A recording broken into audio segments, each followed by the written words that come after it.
To order on Monday, October 21st, the meeting of the Community Development Committee. Our first item of business is approval of the agenda. The agenda's been published. Is there a motion to approve? So moved. Second. Cummings moves. Wolf seconds. Did I get that right? Okay. Sure. Any discussion? Hearing none, all in favor, please signify by saying aye. Aye. All opposed, nay. Motion carries. Second item is approval of our October 7th, 2019 minutes. Muse moves. Is there a second? Second. Johnson seconds. Any discussion? Hearing none, all in favor, please signify by saying aye. Aye. Opposed? Motion carries. That moves us to our business items. Our first item of business is this 2019-293 JT City of Coon Rapids 2040 Comprehensive Plan and Comprehensive Sewer Plan. Eric Wychek. Mr. Wychek, welcome. Thank you. Okay, thank you very much, Chair Bento. My name is Eric Wychek. I am the sector representative for Districts 2, 9, and 10 in local planning assistance within the Community Development Division. I'd like to present to you the Coon Rapids 2040 Comprehensive Plan today. I'd like to especially thank Matt Brown, the Economic Development Director for Coon Rapids. He's not able to be here today, and he wished he could be here.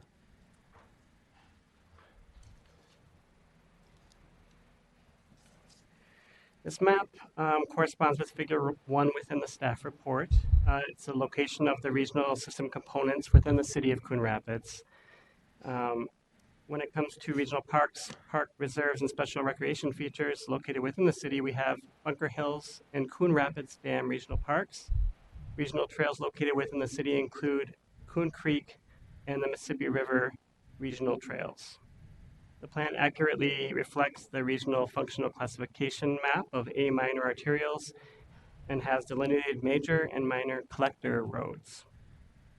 The plan incorporates existing transit ways that are part of the current revenue scenario within the transportation policy plan, and that would include the North Star commuter rail station.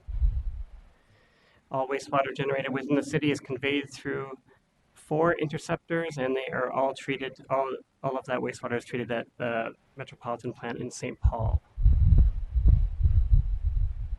5 MSP 2040 has designated the city as suburban. Coon Rapids is located along the southwestern border of Anoka County. It is surrounded by the communities of Andover, Ham Lake, Blaine, Fridley, Brooklyn Park, Champlin, and Anoka. Table 1, also within your staff report, shows that between 2020 and 2040, the council forecasts the city will grow by 7,300 people, representing 3,800 households. There will be an increase of 3,800 jobs in the city in the same time frame. Table 2 from the staff report, shown here, illustrates the planned residential density in the suburban area of the city. The overall density for guided residential land is expected to be between 5.79 dwelling units per acre and 22.07 units per acre. Communities with the suburban designation under Thrive are expected to plan for forecasted population and household growth at overall average densities of 5 units per acre for new development and redevelopment. Coon Rapids 2040 plan is consistent with this policy. The city's existing land use map refers to Figure 3 in the staff report. 57% of the city is residential. Commercial and office is 7% of the city. Industrial areas, 4%. And most of the commercial and office and industrial areas are located along the transportation corridors. Approximately 18% of the city is parks and open space. The city's future land use map can be found in Figure 4 in the staff report. In total, the city identifies around 770 acres of land for redevelopment. A lot of that redevelopment land is located along State Highway 10. And The city identifies 11 potential areas for redevelopment, and most of those areas are commercial mixed use and residential mixed use opportunities located along that transportation corridor. The residential mixed-use land use designation identified for the North Star Riverdale commuter station carries a transit-oriented development overlay, which guides land at slightly higher densities to meet the requirements of the transportation policy plan. In that area, the residential density near the station is guided at between 20 and 50 units per acre, with a 70% share of residential land uses. The Metropolitan Council staff find that the plan conforms to Metropolitan system plans, is consistent with council policies, and is compatible with the plans of adjacent local governmental units and affected jurisdictions. On Tuesday, October 22nd, tomorrow, the Environmental Services staff will present to the Environment Committee. This item will be on the Metropolitan Council agenda for November 13th. And the proposed action is here, which is to authorize the City of Coon Rapids to place its 2048 comprehensive plan into effect, advise the city to implement the advisory comments within the staff report, and advise the city to adopt the Mississippi River Critical Corridor Area Plan within 60 days after receiving final DNR approval. I'm happy to answer questions you might have. Any questions? Do we have a motion to approve? Motion to approve? Chambliss moves. Is there a second? Second. Second by Wolf. Any discussion? Hearing none, all in favor, please signify by saying aye. Aye. Opposed? Motion carried. Thank you, Mr. Wychuk. We'll move on to Falcon Heights. Great. I think there's somebody here who has a connection to Falcon Heights. Maybe. Maybe. Yeah, sadly, again, Falcon Heights staff couldn't make it tonight, but I did want to thank Justin Mark and the community development coordinator for the city of Falcon Heights. We worked quite closely with him to get this plan over the finish line. But we do have the former mayor of Falcon Heights in attendance, so I'm sure we'd like to thank him. He was certainly part of this effort. You'll find that the regional systems for Falcon Heights are within Figure 1 of your staff report. When it comes to parks, or regional parks and trails, we have a Mississippi Como Regional Trail Search Corridor located in the southern portion of the city. There are no state or federal recreation lands and no regional parks within the city. In terms of the regional transportation system components, the plan accurately reflects regional functional classification. Larpenteur and Snelling Avenues are A minor augmenters, and Cleveland Avenue is an A minor reliever. Como, Fairview, and Hamlin Avenues are minor arterials, and the city has no minor collectors. The plan does show that the city is within Market Area 2, Transit Market Area, and this includes the A-Line BRT that runs north and south along Snelling Avenue. It maps and discusses the location of existing Metro Transit and University of Minnesota transit routes. And also, the plan also notes that the city is served by Transit Link and Metro Mobility Services. The city is served by 2 Metropolitan Council wastewater interceptors, and all flow is treated at the Metropolitan wastewater treatment plant in St. Paul. 5 MSP 2040 has designated the city of Falcon Heights as urban. It is located in the west central Ramsey County. It is surrounded by the communities of Roseville, St. Paul, and Lauderdale. Table 1 within your staff report shows that between 2020 and 2040, the council forecasts that the city's population will not change. However, the city is requesting a household and employment forecast to reflect its land supply in the years to come. The council has agreed to the forecast revision, and there will be an increase of 60 households and 600 jobs in the city during this time frame. Please note that there's a separate action within the CDC recommendation related to revising these forecasts and the affordable housing need allocation. When it comes to density, this is detailed in Table 2 of the staff report. The overall density for guided residential land is expected to be between 13.55 units per acre and 46 units per acre. Communities with the urban designation under Thrive are expected to plan for forecasted population and household growth at overall average densities of at least 10 units per acre. Falcon Heights plan is consistent with this policy. Falcon Heights is a little bit unique when it comes to cities in our metro. There's 30% of the city is residential, but we have a very high percentage of the city is what would be deemed institutional or agricultural, and this is due to the state of Minnesota fairgrounds being located within Falcon Heights, and also the U of M agricultural fields located in the northern portion of the city. Approximately 2% of the city is parks and open space. The future land use map is located in Figure 4 of the staff report. In Figure 9, areas of potential change in the plan, or Figure 5 within the report, identifies potential redevelopment areas that are concentrated along Larpenter Avenue, where mixed-use residential and mixed-use residential TOD land uses are identified. In total, the redevelopment opportunities within the city amount to approximately 12.6 acres of land. I should also like to note that the city is planning for appropriate densities around the A-line BRT route, which the TPP requires an average of 15 residential units per acre, and the city is planning for that along Snelling there. I wanted to highlight one particular part of the plan that's really interesting, and I'm sure that Councilmember Lindstrom can speak to this. Appendix E of the plan includes the city's resilience analysis. Falcon Heights is a leader when it comes to metropolitan cities planning for climate change and planning for resilience. It's one of a small number of cities, 15 cities in total within the state of Minnesota, that are Green Step 5 cities, so the fifth stage of Green Step, which is the program administered by the MPCA. It's a voluntary program where communities achieve their sustainability and quality of life goals through a volunteer improvement program.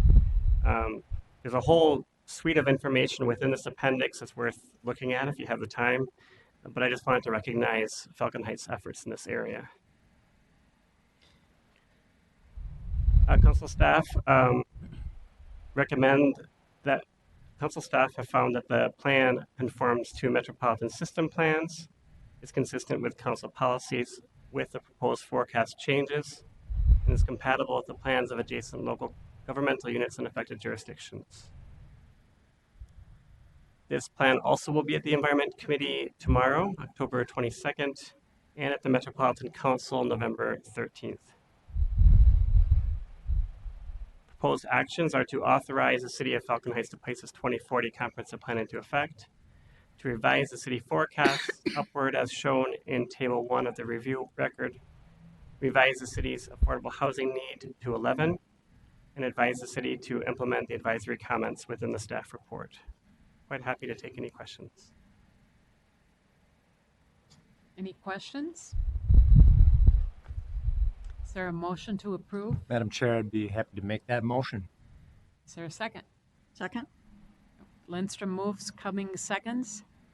Any discussion? Mr. Only that Councilman I'll add on that my kudos as well to Justin Marcon, who put a lot of work into this, as well as our city administrator and planning commission, of course, but also the environment committee looked at this probably just as close, honestly, as the planning commission. Spent several committee meetings looking at the comp plan in great detail and filtering resiliency and sustainability throughout the entire document, as well as attaching the resiliency analysis that we had done a few years back. So we looked at it with a fine-tooth comb, and I think it shows. Thank you.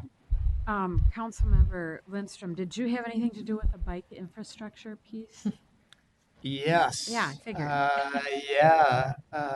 So there's a nice bike lane along Como Avenue, of course, but also we found that a few years back, there was not really great bike infrastructure connections between the northern part of the metro or the northern part of our area, at least Roseville, and Minneapolis, St. Paul to the south. So it's probably been 5 years or so now. We've put in the what's called the northeast suburban campus connector. So it connects the jobs and the residents in Roseville and Rosedale to Minneapolis and points south.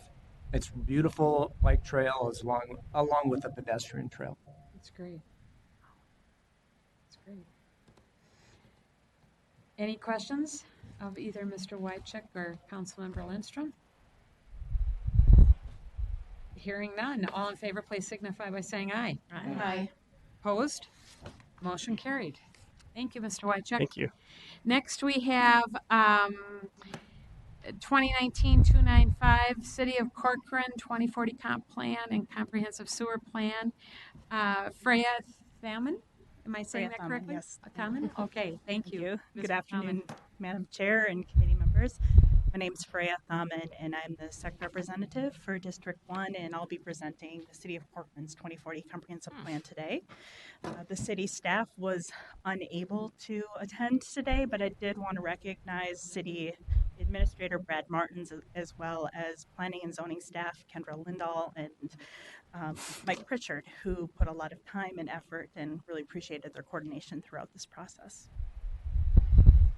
So the city of Corcoran is located in northwest Hennepin County, and it's surrounded by the communities of Rogers, Dayton, Maple Grove, Plymouth, Medina, Independence, Greenfield, and Hanover. Thrive has designated Corcoran within 2 community designations. The majority of the city is in the diversified rural designation, and then there are areas in the east and in the south that are in the emerging suburban edge designation. As mentioned, Corcoran is primarily rural, and it's a community that just recently started to receive regional wastewater services in 2015. Regional wastewater is treated at the council's Metropolitan wastewater treatment plant in St. Paul. It is shown here in terms of the regional park system components in the city. Lake Independence Regional Trail is on the west side of the city, and then on the east side of the city, there's the North-South 1 Regional Trail Search Corridor. The very southern part of the city is Highway 55. As shown here and in Table 1 of the review record, between 2020 and 2040, the council forecasts that the city will grow by 4,600 people, representing 2,200 households, and that there will be an increase of 600 jobs in the city during this time period. Throughout the comprehensive planning process, council and city staff agreed to an upward revision of the sewer service forecasts, which is shown in Table 2 of the staff report and reflects residential development that would be served by Metropolitan in St. Paul.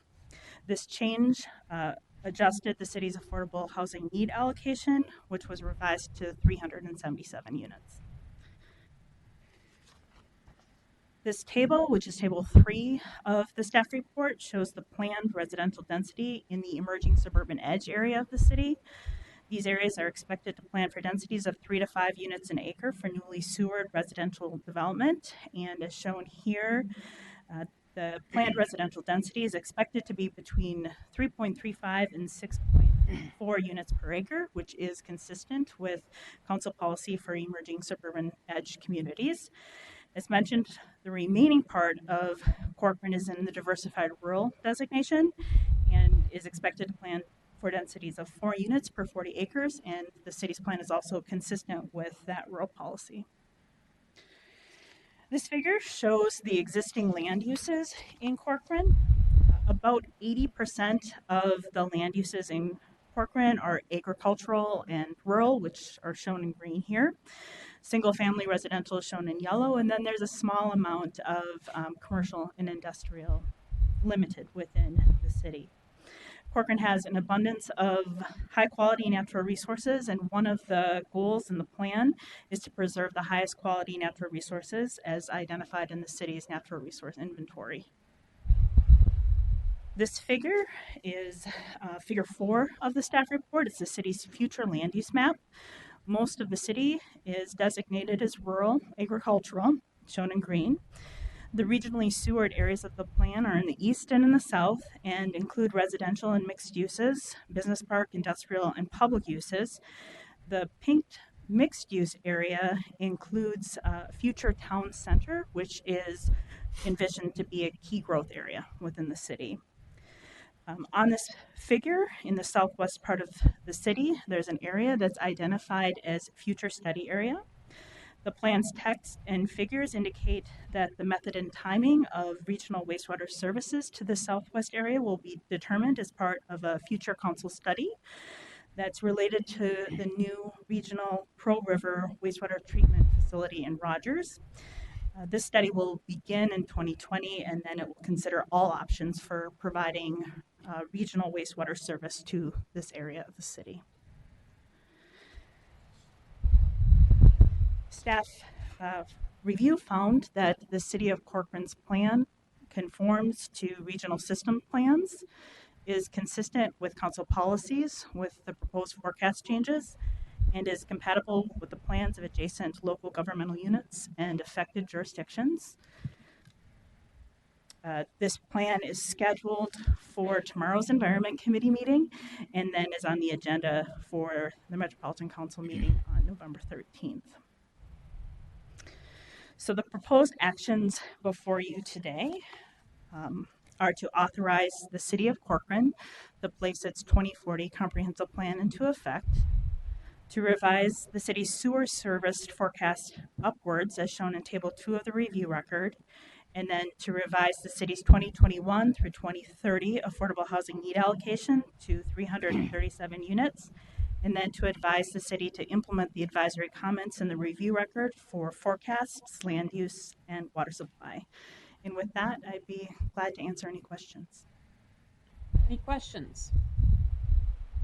Is there a motion? Oh, Councilmember Atlas Ingebrigtsen. Hi, thank you. Just a quick question. I was just kind of taken aback looking at the areas. Are there, it looks like there's really only one park in the city of Corcoran that's not a golf course, is that right? One of the Madam Chair and council members, I know that Lions Park is the main park within the city. Okay. And then I do know that with the city's future planning, especially for that town center area that I had mentioned, that they're planning for new park elements within the city and growing that component. They've been primarily rural, and as they're growing, their plan has indicated consideration of new park areas, and especially in that new area where they envision growth in the town center. Thank you. So do we have a motion to approve? Madam Chair, so moved. Johnson moves.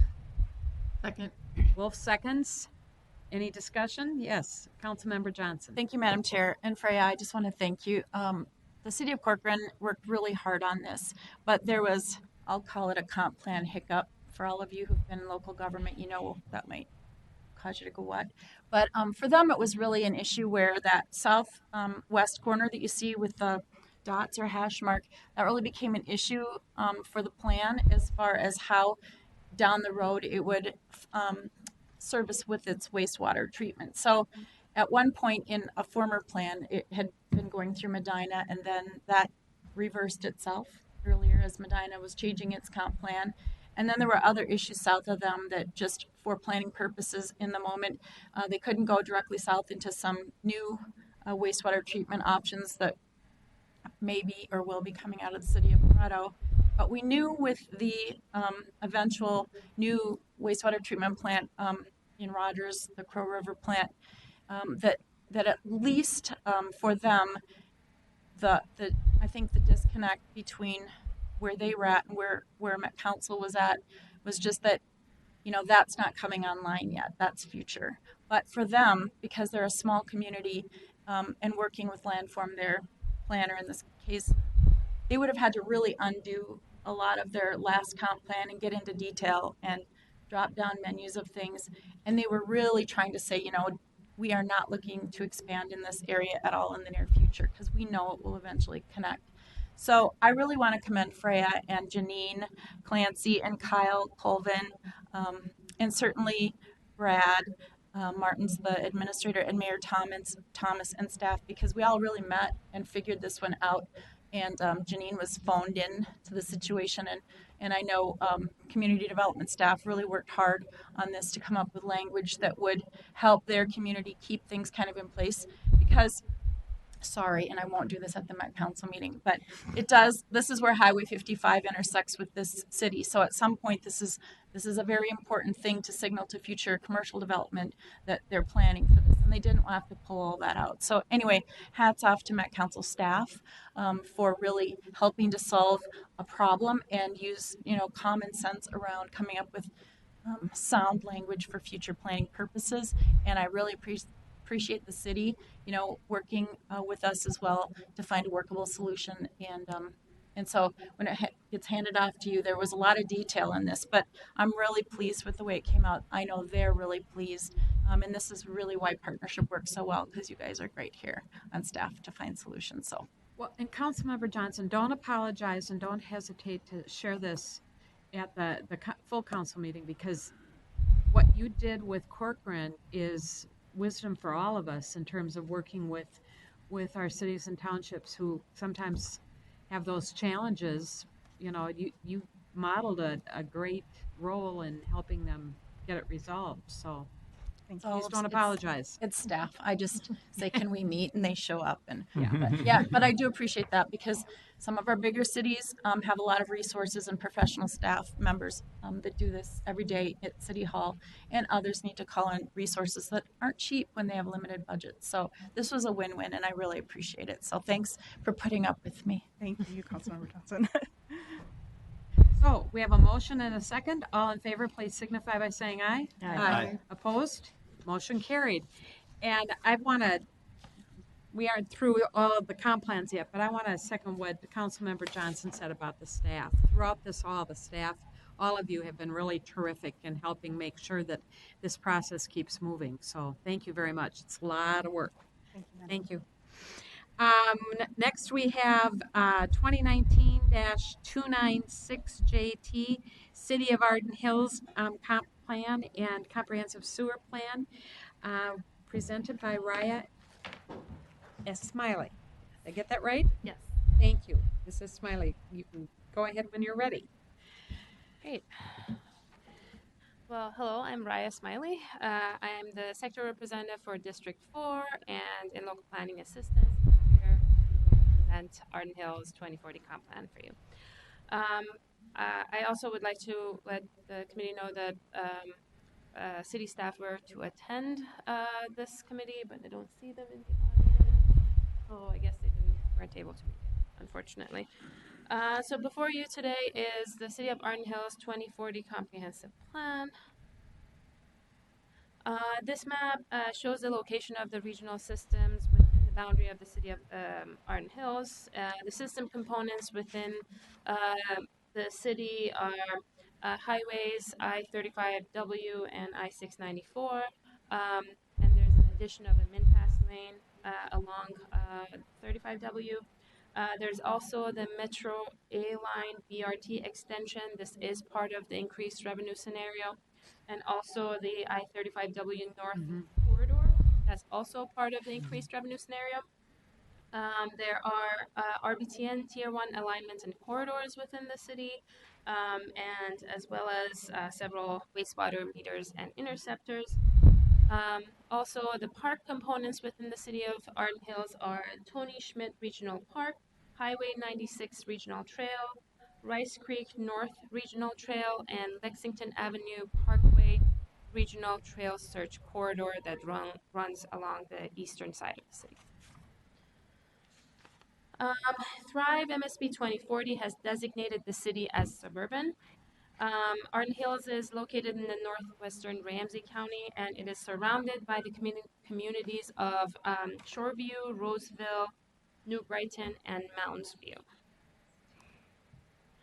Table 1, that is also in your staff report, shows that between 2020 and 2040, the council forecasts that the city will grow by 3,500 people, representing 1,400 households, and there will be an increase of 2,500 jobs in the city during the same time period. This is the table 2 on the staff report that shows the planned residential density for the city of Arden Hills. This is the suburban areas in the city of Arden Hills. The overall density for guided land is expected to be between 5 and 11.48 units per acre. Communities with a suburban designation by Thrive MSB 2040 are expected to plan for forecasted population growth at overall average densities of at least 5 units per acre and target opportunities for more intensive development near regional transit. Arden Hills plan is consistent with this policy. So the city's 2016 generalized land use map, this refers to figure 3 of your staff report. The existing and mostly developed land uses in the city of Arden Hills are predominantly residential. That's over 20% of the land uses. Over 35% of the city is, as marked in this map, undeveloped, and that represents the TCAP area that is 427 acres. That's shown here on the north part of the city. That's kind of a light green. The TCAP site was used by the federal government in the 40s to manufacture and test ammunitions for World War II, and since has stopped doing that. This is figure 4 of your staff report, which is the 2040 future land use of the city. Arden Hills is technically a fully developed community, and its growth accommodation is mostly through redevelopment. As shown here, a major part of the future land use plan involves the TCAP site with a mixture of different land uses, and the other areas of concentration for future development and redevelopment are also shown here. So these are the areas that see most of the change between now and 2040. So the proposed findings are that the plan, it conforms to the Metropolitan system plans, is consistent with council policies, and is compatible with the plans of adjacent local governmental units and affected jurisdictions. The meeting schedule is similar to previous plans, as that this plan will be going to the Environment Committee tomorrow on October 22nd, and Environmental Services staff will be presenting this plan. The plan is also scheduled to be on the Metropolitan Council's meeting on the November 13th. And with that, the proposed action in front of you is to authorize the City of Arden Hills to place its 2040 comprehensive plan into effect and advise the city to implement the advisory comments in the review record for transportation, forecast, housing, and water supply. With that, I'm happy to answer any questions you may have. Are there any questions? Is there a motion? I'll be happy to make the motion to move this plan forward. Is there a second? Question, yeah. I'm sorry? Oh, you have a question? Yeah, Well, can we get a second on that? absolutely. Yeah, I'll wait. second on the motion to approve first. I'll second. Okay, Wolf seconds. Okay, Councilmember Alice Ingebrigtsen. So I know a number of us have received, probably all of us have received multiple times concerns regarding the original, the master plan of the city of Arden Hills, and also in the documents that were received in preparation for today, further information around the insufficient was highlighted in red in the number of affordable housing units and the opportunity to increase affordable housing units in the community. Just looking quickly on MN Compass for the demographics of this community, a little further information around that, seeing just a really low level of households comparatively to its neighbors, with income under $100,000. So really high income comparatively to some of the communities around it. I'm curious to kind of hear more how and what is our role as the council of ensuring there is a really attainable housing, but even affordable housing in communities as it relates to their master plan, and then congruent between their master plans and the comp plans that come before us.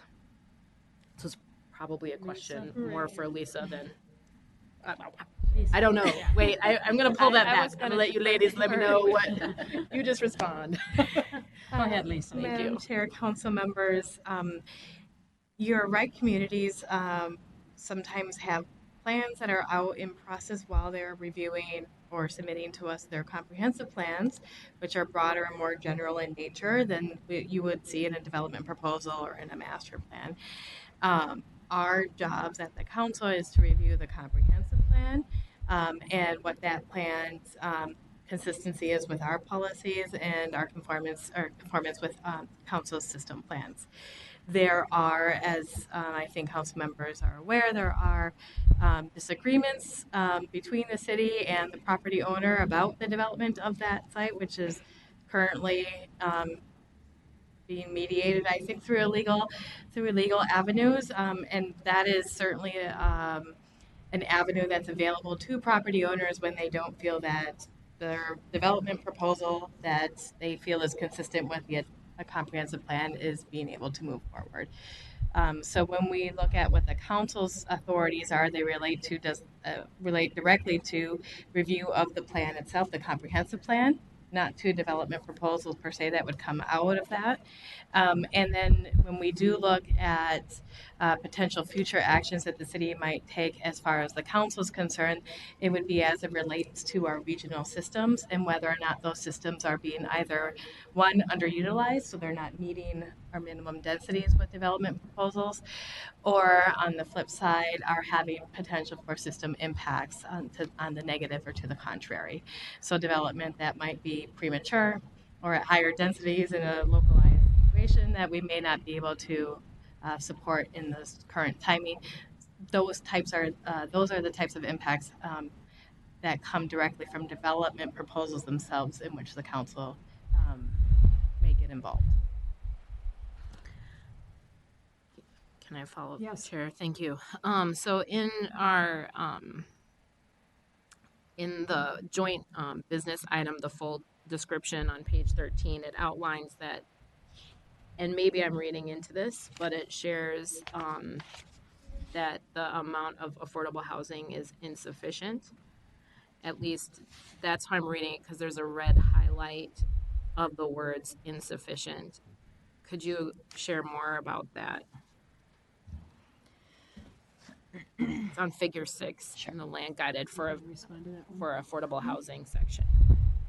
Madam Chair, council members, I have a black and white copy, so I'm going to pull up the color copy on our screens here. I'm sorry, I don't have a color copy either.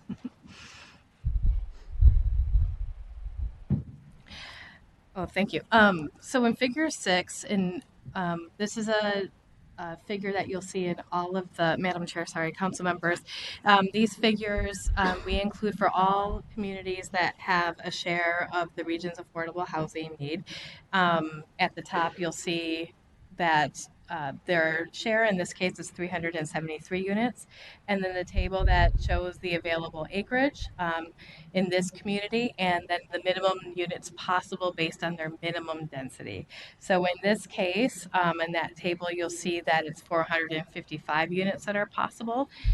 That line that you referenced, Councilmember Atlassinger Britsum, related to that sufficient and insufficient. When the letters are in black, that indicates that they're sufficient by more than 82 units. If they were insufficient, the letters would be in red and with a parentheses around them, signifying a deficit. Thank you for that clarity. My last question is, when we look at affordability in comp plans and in communities, what's our agency if we're not seeing affordable housing being outlined in the way that we're looking to in these communities or as their master plans might outline. Madam Chair, council members, the requirements for comprehensive planning to be consistent with the council's policies are outlined in our housing policy plan, and they include ensuring that a community has, and these come right out of statute. In particular, the completeness components are around addressing the existing housing needs in the community, addressing the projected housing need. In this case, this is the share of the region's affordable housing need, and then facilitating land use guiding that supports the potential development of that affordable housing, and then including an implementation plan that indicates how the city, what tools and fiscal devices the city would use to facilitate affordable housing development within their community. So we have the base requirements out of statute, and then the housing policy plan, policy consistency components in our in our housing policy plan that are also outlined in our local planning handbook for local governments.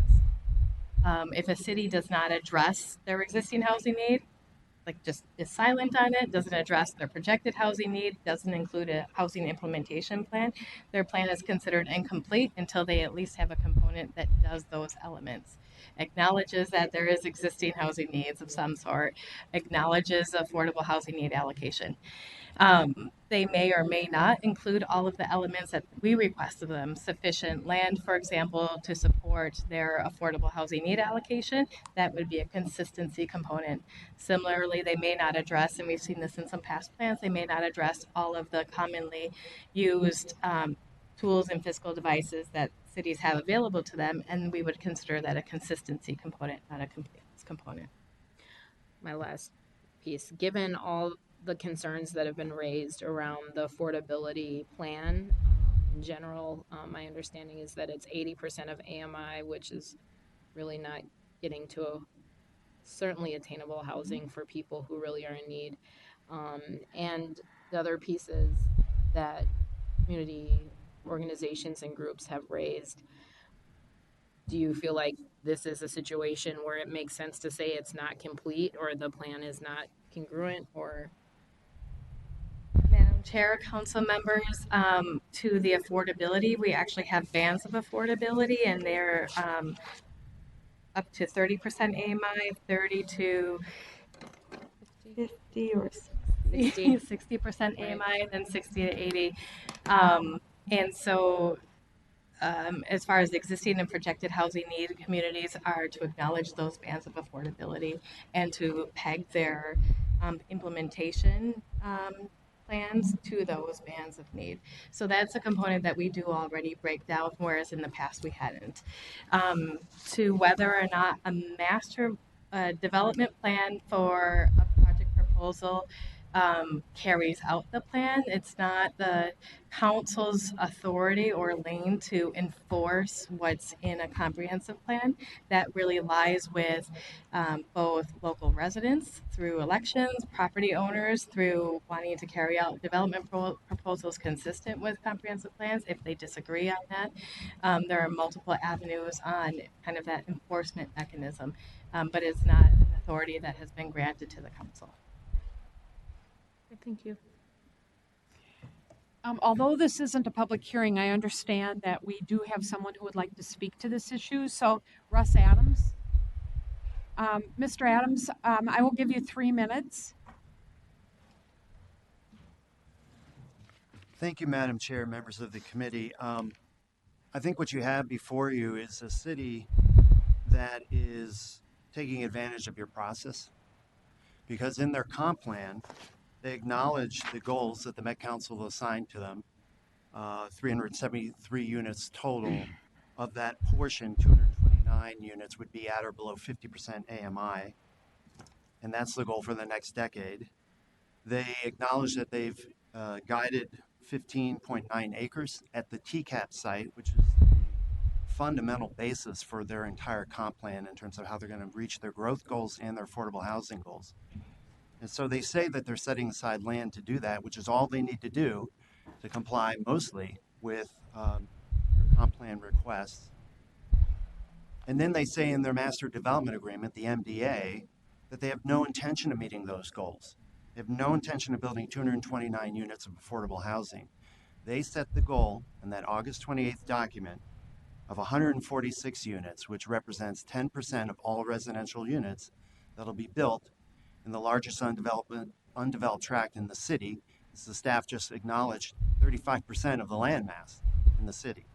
146 units at 80% AMI. They don't say at or below 80% AMI.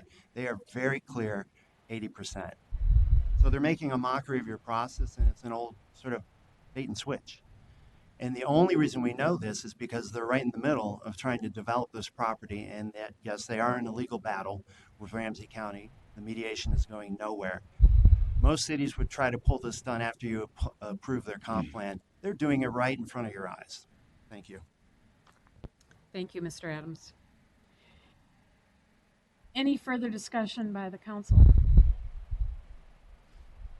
Okay, we will vote. All in favor, please signify by saying aye. Aye. All opposed? Motion carried. Next, we have 2019-297 JT, City of Hampton. Oh, excuse me. Councilmember Atlas Ingebrigtsen abstained. Oh, I'm sorry. Councilmember Atlas Ingebrigtsen abstained, and I almost gave you a new name. And Muse. Okay. So we had 2 abstentions. All right. Next, we have 2019-297 JT, City of Hampton, Patrick Boylan. Mr. Boylan, welcome. Thank you, Madam Chair and council members. My name is Patrick Boylan. Work with districts 13, 14, 15, and 16. I'm here to talk to you about the City of Hampton.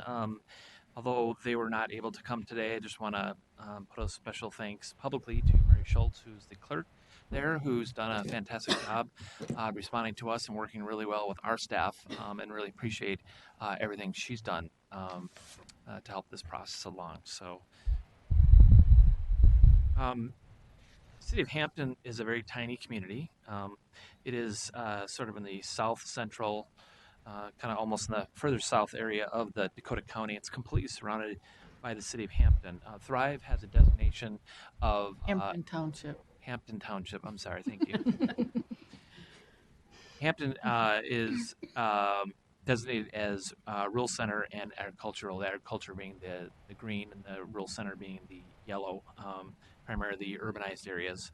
The approach the city took is very similar to the city of Coates, Meesville, New Trier that we heard earlier this fall.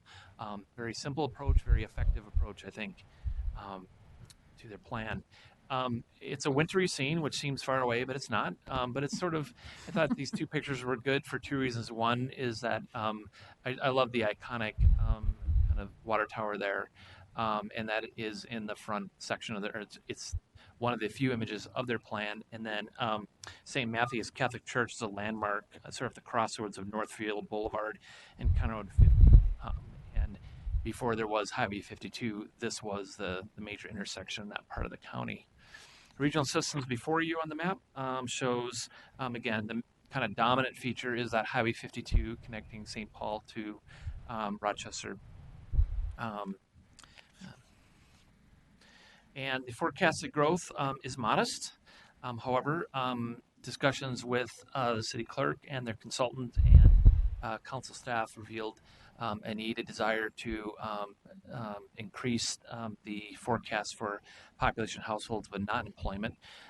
So the far right of the table that's in the staff report and before you on the screen shows an increase for 2020, 2030, and 2040, consistently across the board, showing an increase of 40 people representing 40 households, and then no change in the number of jobs. Although the math is that there will be an additional 40 jobs in the city during the same planning timeframe. The table 2 from the staff report shown here illustrates the residential density in the rural centers area. So again, that yellow symbol that's on the map, the regional council map. The overall density for the guided residential land is expected between 3.79 and 7.17 units per acre.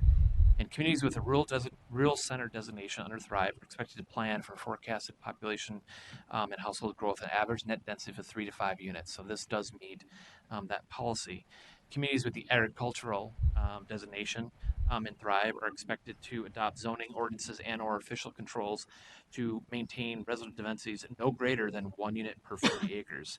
And Hampton's plans are consistent with this policy as well. The existing land use, again, is mostly agricultural with clusters of residential and then some commercial areas. The future land use shows additional expansion of the highway commercial industrial areas, which are along Highway 52, which have access to municipal services.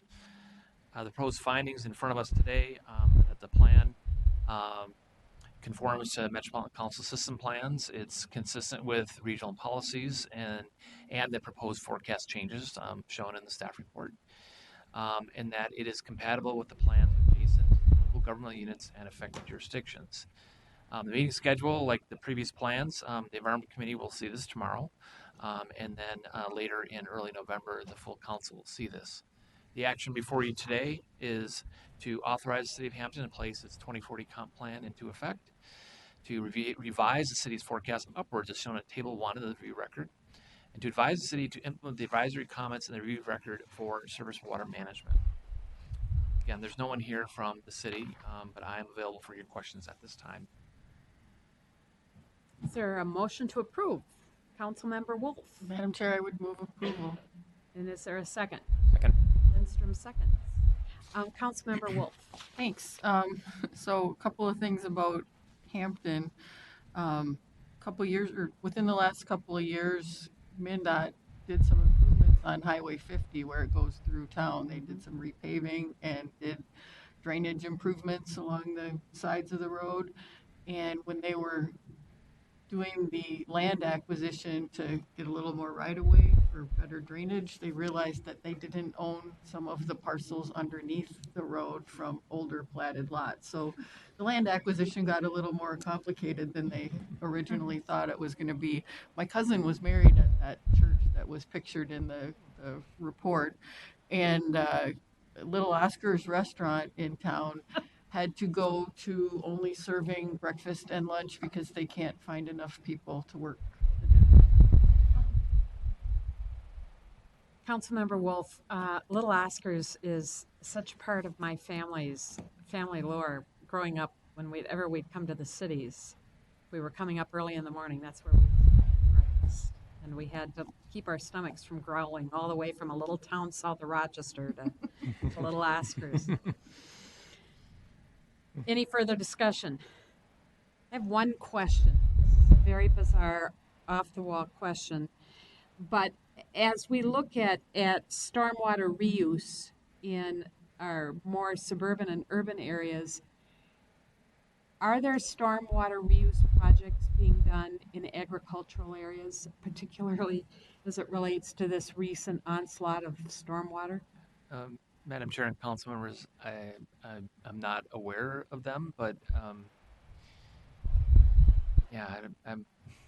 we can find out for you. I don't know. Yeah, I mean, it's we're talking about, wide expanses of land, but just a thought, especially given what southeastern Minnesota's gone through. So, okay, was our question asked? All in favor of the motion to approve the Hampton plan, please signify by saying aye. Aye. All opposed? Motion carried. Our next item is 2019-298 Livable Communities Demonstration Account Transit-Oriented Development Funding Recommendations. Hannah Gary and Chair/Mayor Joe Emerson. For those of you who may not know, the chair of the committee, Joe Emerson, is also the chair of White Bear Lake, which is a part of my district. So I get to claim her. Thank you. I'm Hannah Gary. I coordinate the LCDA program and temporarily also the TOD program. And I'll be co-presenting with Mayor Emerson, who, as you said, is the chair of our Livable Communities Advisory Committee. And this is the external body that reviews our applications and makes the final funding recommendation. So the funding recommendation that you have today is to award 2 Livable Communities demonstration account transit-oriented development grants totaling $1,431,800 to table action on the St. Paul Lexington project until the city can demonstrate that neighborhood concerns have been resolved, but no later than November 23rd of 2019. And finally, to authorize its Community Development Division Director to execute the grant agreements on behalf of the council. So I'll now give a brief overview of the application and evaluation process. So applicants are required to all submit a project concept plan, which outlines their initial project. And this year, all applicants were also required to attend a brief meeting with Livable Communities staff to discuss their project concept plan, to review eligible activities and ensure that all requests were eligible and that the project itself was eligible. Once submitted, the applications go through a step 1 review process with council staff from different backgrounds of expertise. All applications must score a minimum of 45 points coming out of this step 1 review in order to move into the second round of review with the Livable Communities Advisory Committee. This is a 15-member external review committee with representatives from 7 areas of expertise in community development, and then the 15th member being the chair. This committee reviews the applications based on demonstration value, catalytic value, and readiness. And all applications must have a combined minimum score of at least 75 points without their housing performance score to be recommended for funding. An underlying purpose of the TOD program is to promote moderate to high density development projects located within walking distance of major transit stops that typically include a mix of uses such as housing, jobs, restaurants, shops, and entertainment. For a 6th year this year, the staff has convened a team of top urban designers and architects to provide feedback to applicants on ways to improve the design of proposed projects to best model transit-oriented design and livable communities principles. We offered 2 workshops again this year with the intent that participants attend both sessions so that designers could review the evolution of the project. The fund distribution plan was adopted in February of 2019, and a notice of fund availability was issued. The project concept plans that I described earlier were due on June 1st. This year we had 5 project concept plans, and 4 of those project concept plans ended up being eligible and were submitted at the full application deadline of July 11th. The step 1 technical review took place by an interdivisional team throughout the month of August. And all 4 of the projects that came in through the full application period did meet that minimum score of 45 points and were moved on to the second round of review. And throughout the month of September, all 4 of those projects were reviewed by our Livable Communities Advisory Committee on the categories of TOD model demonstration, catalytic potential, and readiness. And today we are presenting 2 projects for full funding, with 1 being tabled for future discussion. A bit of overview on the funding. So for 2019, the council made a total of $5 million available for the LCDA TOD account, and $500,000 of that is set aside for pre-development projects. Those grants are awarded twice a year, which left $4.5 million available for LCDA development projects, which are the ones coming before you.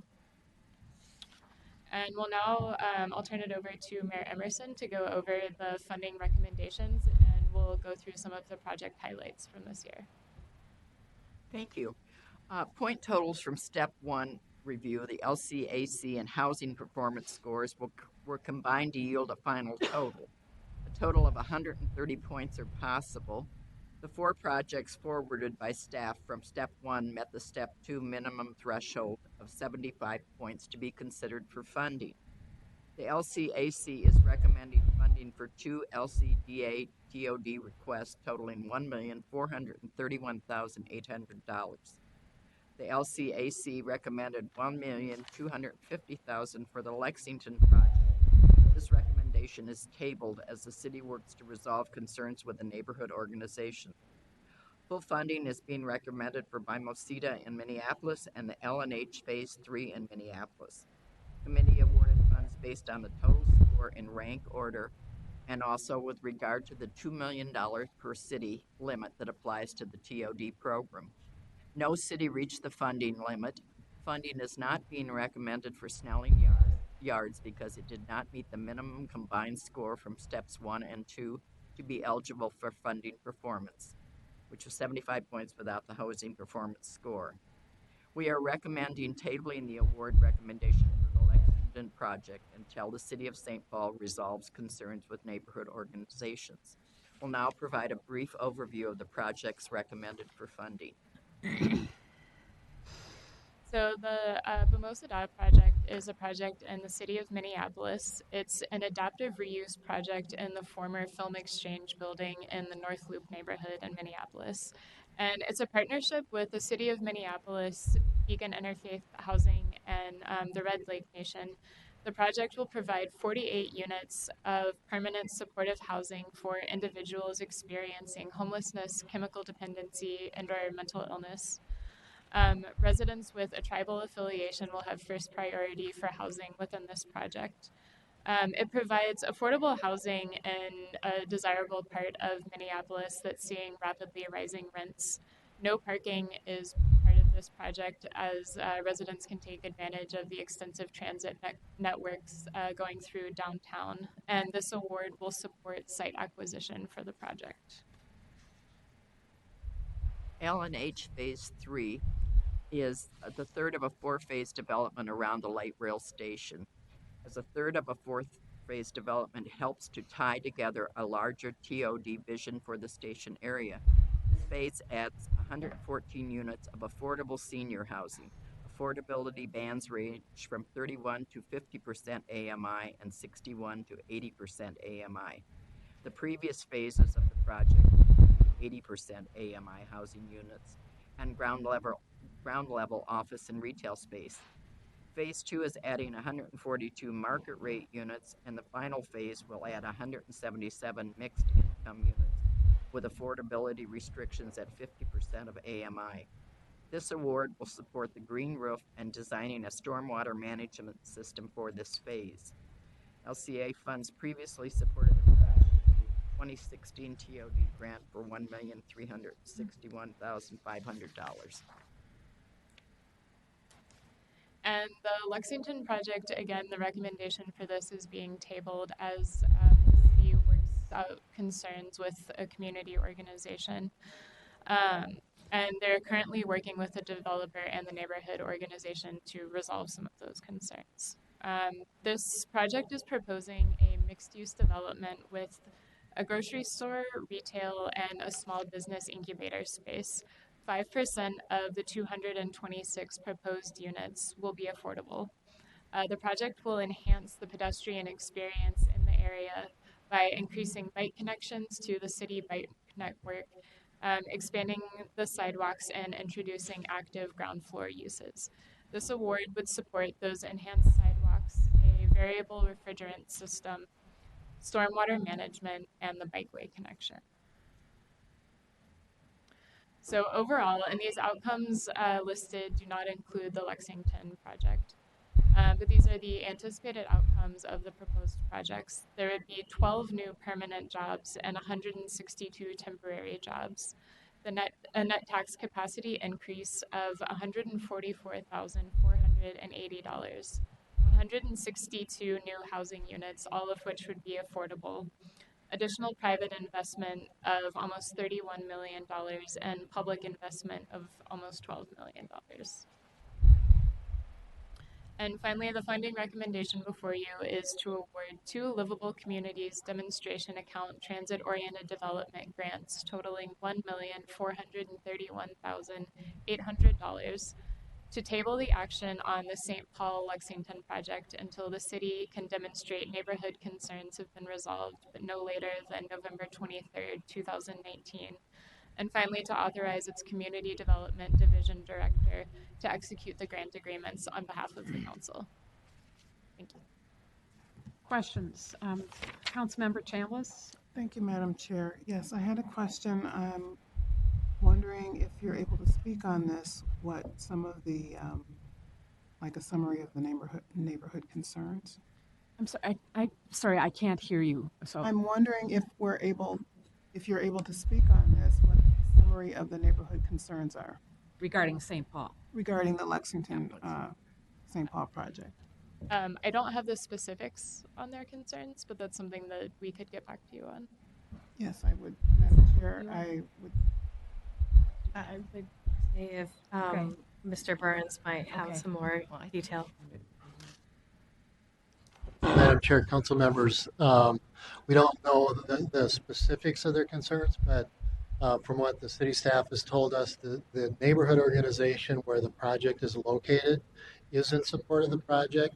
It's an adjacent neighborhood organization across the street that has expressed some concern that they didn't feel that their concerns were adequately heard. What the specifics are, we don't know. And there was a representative from the city of St. Paul, but she had to leave for an appointment, but mentioned that she would be willing to answer questions if things came up later. Madam Chair, yes, it would be good to get that information. Okay. Councilmember Lindstrom. Just related to that point, understanding that sometimes things don't get resolved. Does the city of St. Paul know what they need to do to have this issue resolved? And just my bottom line of my question is, what does resolved mean? Maybe I can try that again. Paul Burns, manager, local communities, Madam Chair, and Councilmember Lindstrom. The neighborhood engagement process is really the responsibility of the city. We expect that by the time they come to us, they've worked those things out. The council is not the best venue for airing those issues. So what we've said is you need to come back with some form of documentation of that you've done an adequate job of hearing those concerns and responding to them.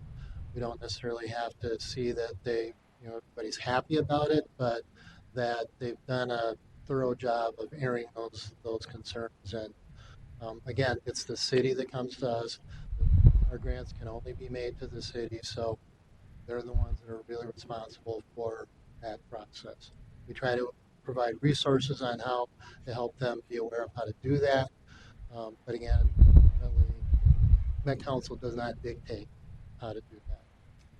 Thank you. Is there, Councilmember Cummings. Thank you, Madam Chair. I have two questions, actually. You mentioned that there were 5 project concept plans brought forward. Is that the usual number that would be brought forward? Are they more or less right in the ballpark? Madam Chair, I'll try to respond again because Hannah's been here a year. I've been here for almost 12. So it really varies depending on the market conditions, the amount of other funding available.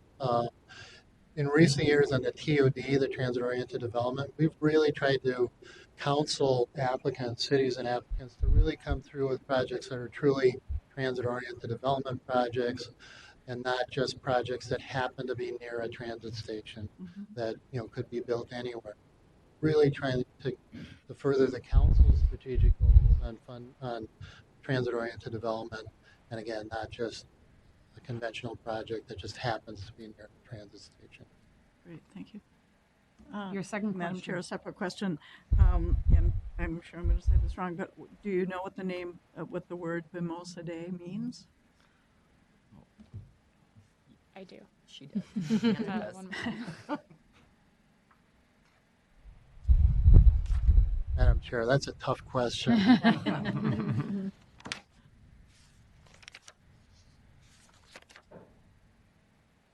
Let's walk together. I'm sorry? It means let's walk together in Ojibwe. Oh, that's beautiful. That's great. Thank you.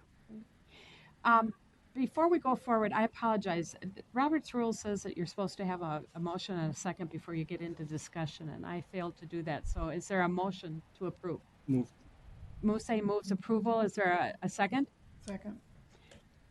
Chambliss seconds. Okay, Councilmember Johnson. So, a couple of questions. So what was the fifth project? And maybe that's in here and as I'm scrolling and reading, but that didn't get enough points? Madam Chair, I'm sorry. Yeah, Chair, Councilmember, thank you. So we had 5 projects come in for the project concept. One of those projects ended up not being eligible to come in given the grant requested activities that they had put in their proposal were not things that we could support through our program. And then there was one project that did not meet the minimum funding recommendation, and that was a Minneapolis project. It was a Snelling Yards project. Madam Chair. Councilmember And were they all from Minneapolis and St. Paul? Yes. And just Madam Chair. Yes. And is that typically, are these the big, high density, transit oriented, or have we seen these? I mean, I'm sure Southwest, right? But is this typically this large scale, or have these projects kind of found themselves in other parts of the region? Want me to answer that? Madam Chair, council members, and maybe Anna can remember better than I can. But no, we've funded several projects in Ramsey, Minnesota, and other projects along the North Star Line. Ridley, we've funded a couple of projects and a couple others outside of Minneapolis and St. Paul, either on the North Star Line, high frequency express bus stations in suburban locations. Anna, am I forgetting? Since the inception of the program in 2012, I think there typically has been suburban applications coming through in the TRP program. And Madam Chair, just one last question. So the $1 million too for the Bimosa Day, Bimosa Day, walking together, that's separate from the $1 million that we're talking about in our budget also for homelessness funding. Is this a separate? Mm-hmm. Okay, I just wanted to make sure. Thank you, Madam Chair. We did have one individual who wishes to speak, indicate he wishes to speak on this topic. Steve Min from Lupe Development. Again, Mr. Min, you probably heard me mention this to Mr. Adams, but you have 3 minutes. That's fine. That's fine. Madam Chair, members of the committee, my name is Steve Min, and with me is Amy Geisler, who is Manager of Residential Finance at Community Planning and Development in Minneapolis. I would ask you to consider, on behalf of the Snelling Yards project, to modify the staff recommendation and at least move forward with funding for that project to the full council and allow us the time to work with the staff to find out what the design concerns are for that project. And I'll briefly tell you what that project is about. It's 210 units of affordable housing, 100 which are senior, age restricted, and 110 which are workforce, between 30% AMI, 60% AMI. There are 24 homeless veteran units in the total project. This is our second year applying. We are right across the street from the 46th Street LRT station, and we're buying a polluted piece of land from the city of Minneapolis that used to be their East Side Yards. If there's a project that is demonstrating transit orientation with a veteran orientation near the VA hospital that's less than a mile away, across the street from an LRT station, that doesn't meet the criteria of the other projects that are being funded, then I am confused. The Thrive Lens analysis that was used for these other 2 projects conforms to our project. We have a stormwater management system, green roof, an integrated transit plan across the street, and shared resources. And frankly, this project is with 2 partner developers, my firm and the firm of Acumen, which is a large regional senior housing provider. We have a successful project that is exactly like this downtown that's been open for 3 years, where we share resources in the buildings. What I think happened here is somebody on the advisory committee, which we respect their work, just didn't like the design. But I want you to know this was the #1 rated project out of Minneapolis. Minneapolis ranks their projects before they send them over to LCDA. We have been through plan review at the city of Minneapolis and received conditional approval from the committee of the whole. We have worked for 30 months with the neighborhood group. They love this project. And this design that we're advancing has their support as well as the council member, Andrew Johnson. We made changes to accommodate this neighborhood group. So the dollars are available. I'm not sure why a project that doesn't have underground parking is being faulted for that near an LRT station, but that was a major concern at design committee that we didn't have underground parking. We did it because $25,000 a stall just doesn't make sense in affordable housing anymore across the street from LRT. I've got ramps that are empty because of Lyft and Uber and some of the other buildings we've built. And we have the history and the team players who can demonstrate that these buildings work together. We're very frustrated that for whatever the design reasons that the point score was below the threshold, although I'm confused. The chart that you have says we're at 81. Perhaps that's a math error. If the threshold was 75, and we were actually a 71 score, then I'd like the opportunity to work with the staff between now and then to resolve these issues and let them talk with the Minneapolis planning staff to assuage some of their concerns. Because we think the design, given that it's a challenging site, power lines, and it's polluted, really makes for a nice demonstration of how to use infill, how to use polluted lands, and how to use LRT to make all the goals that you've identified Time in is your lens spinning. analysis work. Time. Thank you. Thank you. Any questions? Okay, thank you. Yes. Ms. Gary or Mayor Emerson, would you care to respond? Chair, council members, thank you. I can clarify the scoring question. The points that are listed in the business item that you received do include the housing performance score, and for Minneapolis, that's a housing performance score of 10. So the 81 points that are listed in the business item include that the 10 points for the housing performance score. The minimum score required out of the combined step 1 and step 2 is 75 without the housing performance score. So the raw score for the Snelling Yards project was a 71 rather than an 81. Mr. Burns, you look like you may want to speak. Unless the mayor would like to Well, respond. I would say some of the things I remember during the deliberation on this, the design team had recommended some changes, and they chose to go with their original plan.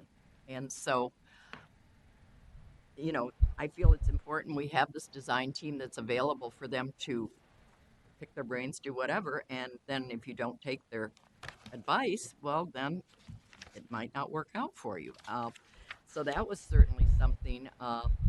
There was some concerns about things they wanted, programming. There were some issues there that weren't clear, and it just didn't make the cut. It's that simple. The scores reflected what the committee thought. And Just Madam- going to add to that. Go ahead. Madam Chair, I'd just like to add to that, bring your attention back to this calendar. Our process started in February. We've had dialogue going on ever since then with all the applicants. They've all had the same opportunity. And in terms of a single designer having a problem, all the scores of the 15 member, actually there were 14 this year because we had a vacancy, are averaged. So 14 members' votes were averaged. So it's not just no one person can influence overtly the outcome. Any for Councilmember Johnson? And just one follow-up question, Madam Chair. And on this, I heard Mr. Min say that this was the second time that they have approached for this type of funding. Had the design issue been an issue in a last round of funding through the review process? Madam Chair, Councilmember Johnson, I don't remember the conversation that occurred last year, but probably fairly similar. Councilmember Ellis Ingerbritsen. Is it possible to share what exactly the design concerns are or were? Chair, council members, I brought the discussion minutes from the meeting where this project was discussed, and there were specific questions about the way that the two buildings would interact with one another. One of the demonstration elements that was highlighted during the presentation and in the application was this being an intergenerational campus of sorts where the age-restricted senior housing and workforce housing residents, the environmental design would be such that it would encourage interaction, and the design team felt that with that being one of the primary demonstration elements, that was not reflected in the design nor in the programming of the programming and management of the space. Was that the only concern for design? Chair, sorry. That's okay. Madam Chair, council members, I do recall also that as Mr. Min said, there was concern about a surface parking lot being directly adjacent to a future bike trail. And the bike trail was one of the issues about how can you better integrate it into the bike trail. I think there were also questions about how well the senior building was associated with the veterans home. And again, just the physical layout of the two structures was questioned. Councilmember Johnson. Thank you, Madam Chair. And again, this would have been discovered in September then, throughout the whole process, or was there some foretelling or concerns given?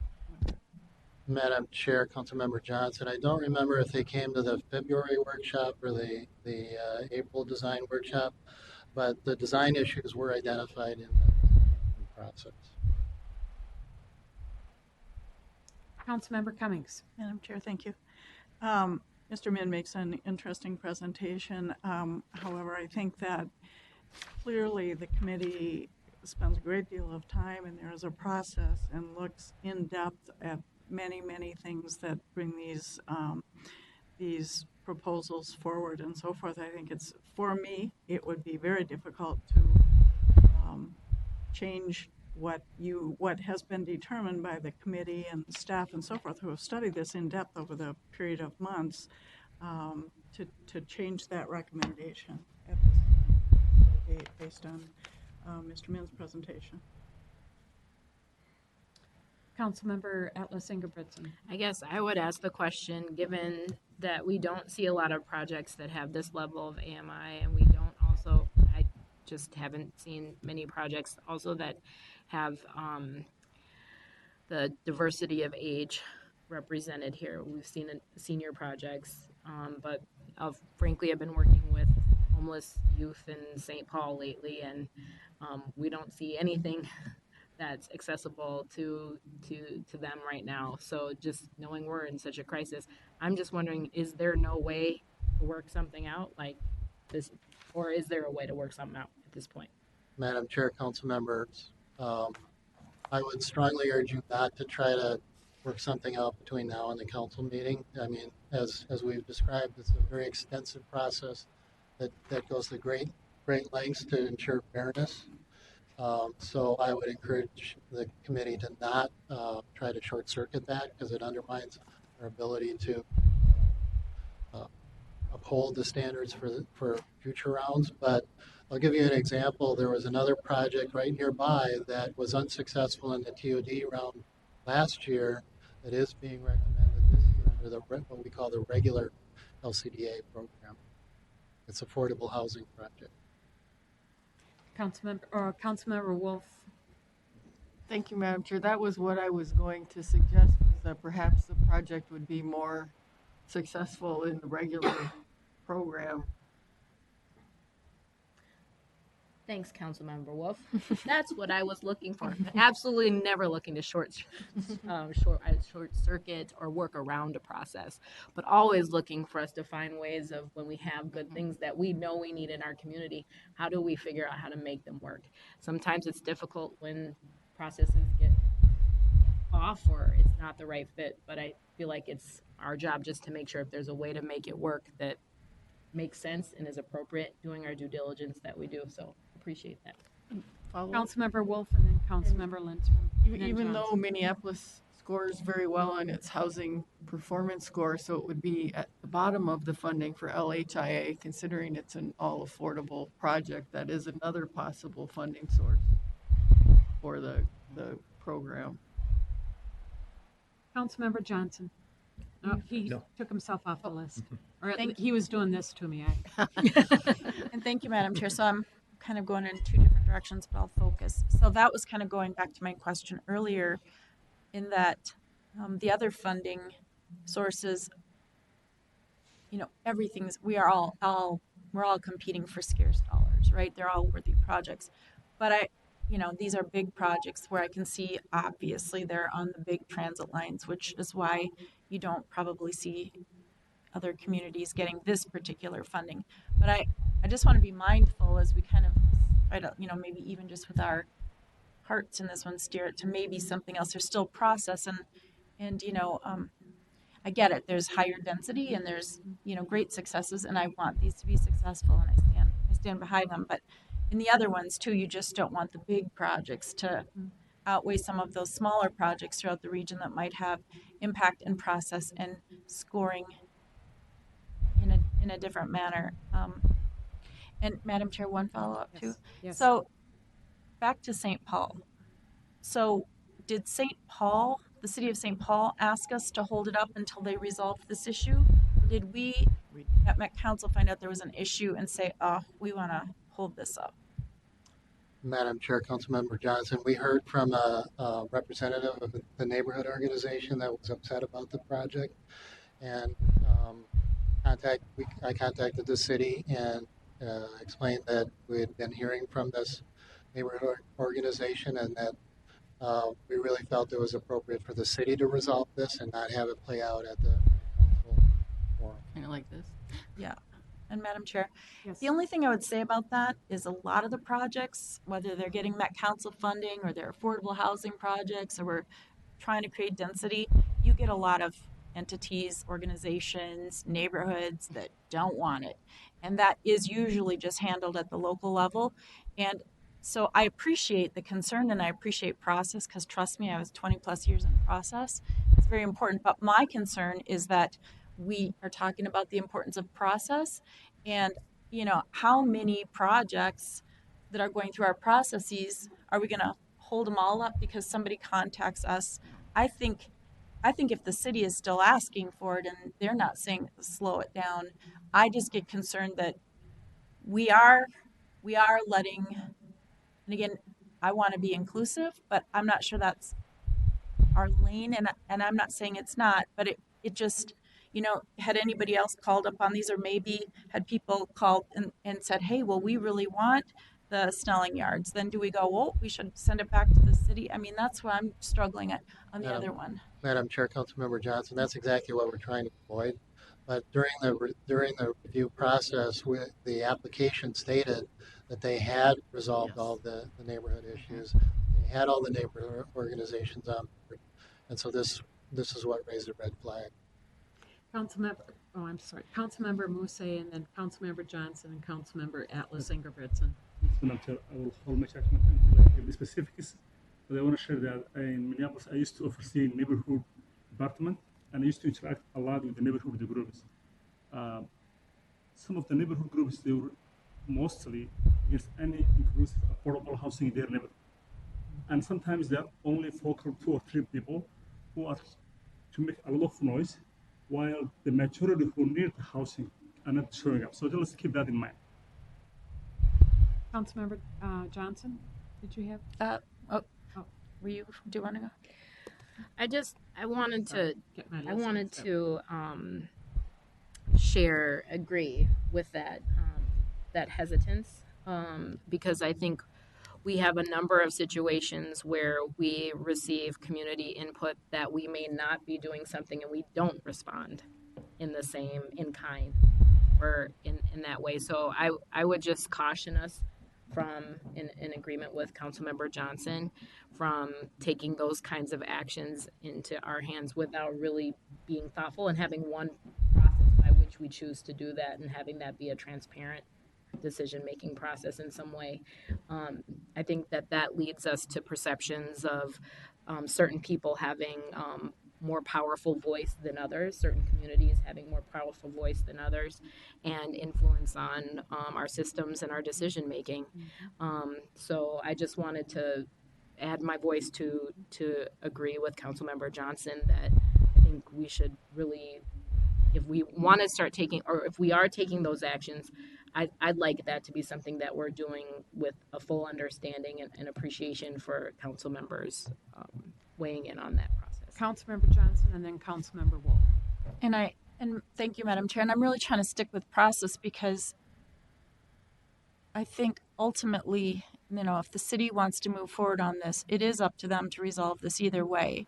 But if they are not withdrawing, because we might find out that whoever has the concern out there, that's been resolved, and the next day somebody else pops up. And by delaying, now there's more leverage out there to resolve the problem. So I don't even know what it is. I just am speaking from experience that that worries me. And then my second part is, so if they don't resolve it, by which standard, I'm not sure we're measuring, because boy, I've got a lot of experience in that one too. So I don't know what the criteria would be to say, yep, check the box, they resolved it. Because who are we, who are we trying to satisfy, and who are they representing? But then if that funding doesn't go forward, then do any of these others move up in the queue? That's all I'm trying to find out. And I'm not about process. It wouldn't change the points though, so No. it's not going to affect the other requests. It's not going to change the point system. Councilmember Wolf. Thank you, Madam Chair. Since this is the first time through all of this for all of you, I was just going to point out that until 2012 or so, we didn't have a TOD program. There was one Livable Communities Demonstration Account program. And since then, we've been deciding each year how much money goes into each one, and it can shift back and forth between the two if one is oversubscribed and one is undersubscribed. And if neither one of them gets fully subscribed, you can roll it over to the next year. Money's not going to go away. And the division of money between the two different accounts is arbitrary based on whatever the council as a group decides to do. So we have a motion and a second. Any further discussion? All in favor, please signify by saying aye. Aye. All opposed? No. Motion carried. Before you folks leave, I want to thank you, Hannah. I want to thank you, Mayor Emerson. Appreciate this process. Thank you, Mr. Min, for coming and speaking to us. And Mr. Burns, I understand that this is your last committee meeting with us, and that after 12 years of extraordinary service to the Met Council, you're departing on November 1st. That's correct, Madam Chair. Well, on behalf of the committee and the council, I want to thank you. This is tough work, and you came to this organization well prepared, because I understand you had, well, for total, including Met Council, you've got like 40 years of public service. So thank you. That's not easy. Thank you. It's been an honor and a privilege. Well, we've learned a lot from you and from Hannah and from Joe and from the entire team. So thank you very much. Thank and you, best Madam wishes. Chair, and I hope you keep up the good work. Our next agenda Madam Chair, item. Before I go, may I just say, the committee, this is my first year serving as chair, but the committee I worked with are very dedicated. They're hardworking. They know their business. They're good people, and I learned a lot from them this year. And I'll be back for the next round of grants. But but anyway, we also came up with a perception.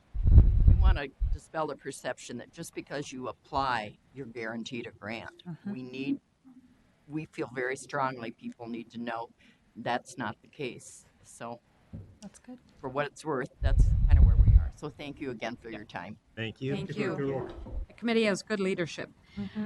Our next item is 2019-299, adoption of utility allowance schedule for Metro HRA rent assistance programs. Somebody named Terry Smith. Good afternoon, Madam Chair, members of the committee. My name is Terry Smith. I'm the director of the Council's Housing Authority. And I'm here today to request your approval of the new utility allowance schedule for use in the Metro HRA's rent assistance programs. A utility allowance is really a credit for tenant-paid utilities. When a tenant moves into a unit, tenants sometimes pay the utilities and landlords sometimes pay. If there's a case where a tenant pays utilities, they then get a credit for those utilities against their rent amount. Utility allowances are provided for utilities considered essential for a housing unit, like heat and electricity and sewer and water and all of those things. There are some times when we give a credit if the tenant has to provide their own range or refrigerator. Don't have any of those right now, but I've seen it happen, so we also provide an allowance for that. And then the allowance that we give are based on typical utility costs, average utility costs for average consumption for energy conservative households. And the data is obtained from local utility providers, so a variety of local utility providers. The schedule is required by the U.S. Department of Housing and Urban Development, and is used in the calculation of rent assistance for the Housing Choice Voucher Program and some of our other programs. It's used to determine the total housing costs for families. So total housing costs meaning tenant rent portion and tenant paid utilities. The allowances must be established, of course, but then the rates are reviewed annually, and HUD requires a change in any utility allowance amount that changes by 10% or more, and that's a cumulative change since that rate was last changed.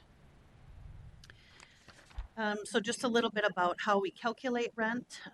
Total tenant payment, so tenants pay about 30% of their income towards rent. And that's towards their total housing costs, so tenant rent and utilities. So rent plus their tenant paid utilities. The tenant rent to owner is 30% of their income minus the utility allowance. I'll show you a chart on the next slide that will help illustrate this. And then the HRA payment is the rent minus the tenant rent, is the payment that the HRA makes to the landlord. This chart is just an example to show you how that works. So person A is living in a one-bedroom apartment. Let's say that contract rent is $900 a month. The tenant in this case pays for electricity and lights, for lights and cooking, and then when the tenant lives in an apartment. So the gross rent on this unit is $944. This tenant's total monthly income, let's say, is $1,300 a month.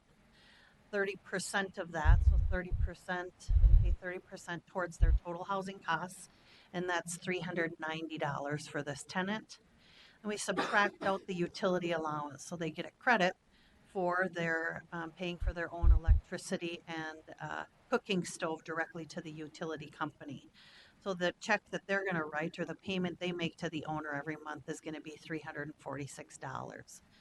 So that's inclusive of the tenant paid utilities, and it's again totaling 30% of their income.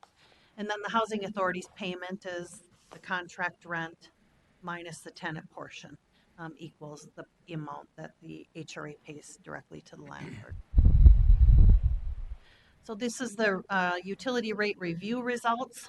Really minimal change this year, but here's each utility that we look at, and then when that rate was updated. So you can see some of them were last updated in 2016. We updated some last year in 2018, but I think the two biggies are natural gas and electricity. Those two utility amounts have not changed by 10% or more since 2016. So the two utility rates that are required to be changed this year are water, because that rate increased by 13.8%, and then trash, which increased by 13.8%. However, we do have 1,640 households that pay either water, trash, or both, so that's 22% of the families that we serve. And the increase in allowance that the tenants will experience is between $1 and $4. And so the tenants will get an increased allowance amount of $1 to $4, and that difference is based on bedroom size. So a $1 change for someone that's in a one-bedroom apartment, someone in a four-bedroom apartment would get a $4 change in their utility allowance. So the tenant's rent goes down.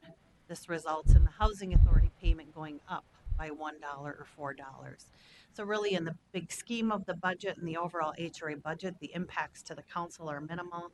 It will cost the council an additional $17,000 or so per year to implement these utility cost changes. And that same benefit will be reduce the tenant rent portions by the same amount.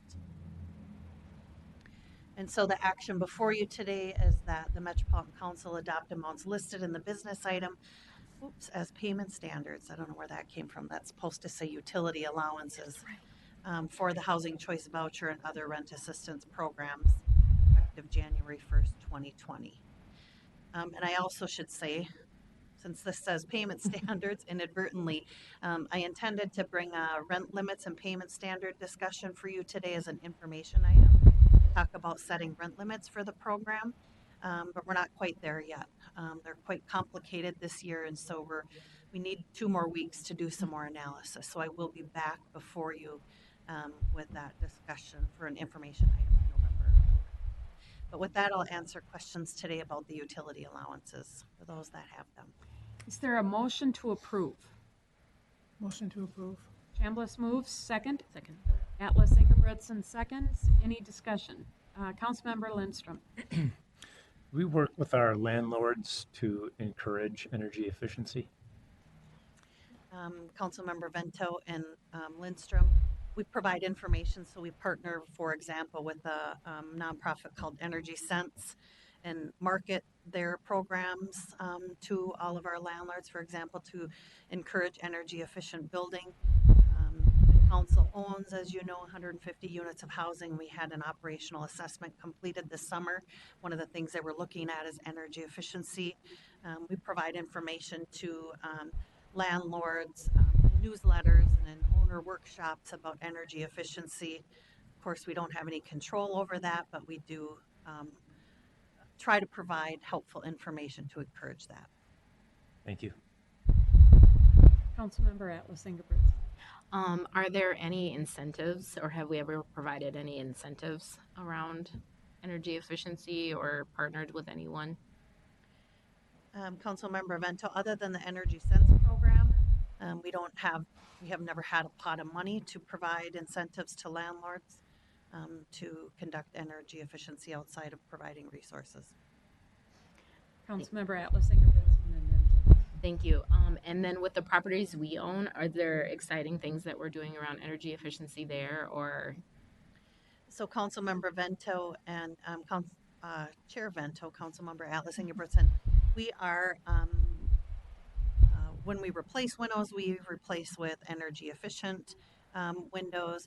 We are replacing with energy efficient furnaces, water heaters. We only purchase Energy Star certified equipment for the council homes. And when we recently had the physical needs assessment, the units are in pretty good shape, and there aren't any, for example, windows in that needs assessment for 5 years or something. I'm just guessing, but it's something like that. So it's not like glaring things came back about energy efficiency with our homes, because a lot of that work has been done on them. Councilmember Johnson. I'll pass. Thank you. Okay. Anyone else? Hearing no further discussion, all in favor, please signify by saying aye. Aye. Aye. All opposed? Any additional business for the committee? Hearing none, we don't need a motion. We're adjourned.